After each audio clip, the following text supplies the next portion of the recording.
Hello, everyone. I came across this short piece today, and since it didn't seem long enough in content to qualify as a full entry into the Curriculum of Fear series, I thought I would just call it a pop quiz. And so, let's take a quick look.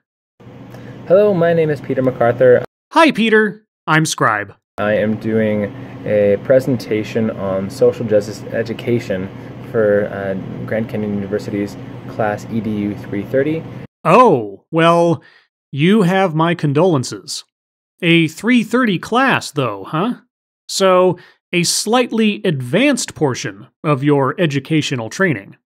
Okay, go on. And this presentation is going to be on basically sharing how I will teach for social justice. How you would teach for social justice.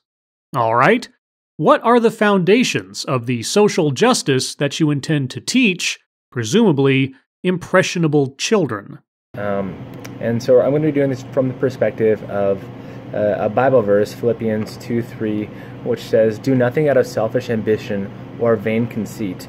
Rather, in humility, value others above yourselves." Do nothing out of selfish ambition or vain conceit.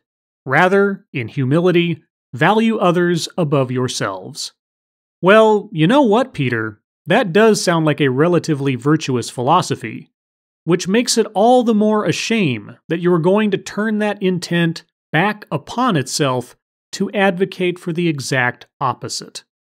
And this is a really important Bible verse, I think, for especially people that are of my race, class, and gender. An important Bible verse for people of your race, class, and gender.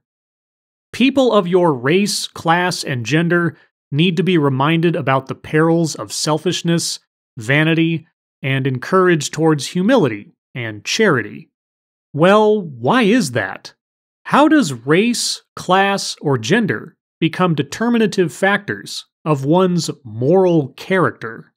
I'm a white middle-class male, and I'm a part of a group that is historically socially oppressed others. You're part of a group? Well, what is the name of this group? Where do you meet? What are the conditions for membership? Is there a secret handshake?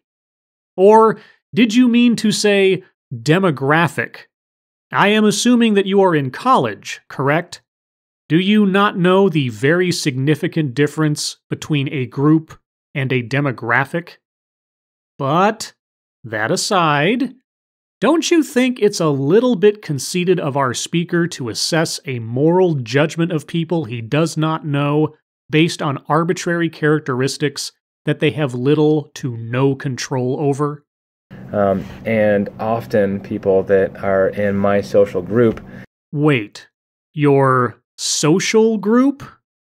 So, you socialize with all of the other straight, white, middle-class males in the world? Wow, it is a wonder that I've never heard of you or even met you. I mean, I am a part of your social group. My societal group don't realize that we are a part of an institution that to raise ourselves up puts others down. So no one in your demographic realizes that they are a part of an institution that, when raising themselves up, puts others down. Well, except you, of course. You are aware of your innate selfish oppressiveness. So one would have to conclude that you see yourself as one of the enlightened few, outside of all the others who look like you. That seems like a pretty vain perspective, Peter. So this is a really important Bible verse because it says, "Do nothing out of selfish ambition or vain conceit," which means that we need to put our own personal selves aside when we're talking about our place in society. You need to put your own personal self aside when talking about your place in society. How? How can you assess your place in society without giving attention to yourself and your personal circumstances. I wonder if our speaker understands the difference between checking one's ego at the door and completely abandoning one's sense of self-worth. And rather, in humility, value others above yourselves, which means that we need to recognize that other social groups, other minorities, albeit that of different races, different genders, sexual orientation, gender identities, whatever it is, they are being oppressed by us because we have created the normative behavior in our culture. They are being oppressed by us and the normative culture. By virtue of what? Our race, gender, and orientation?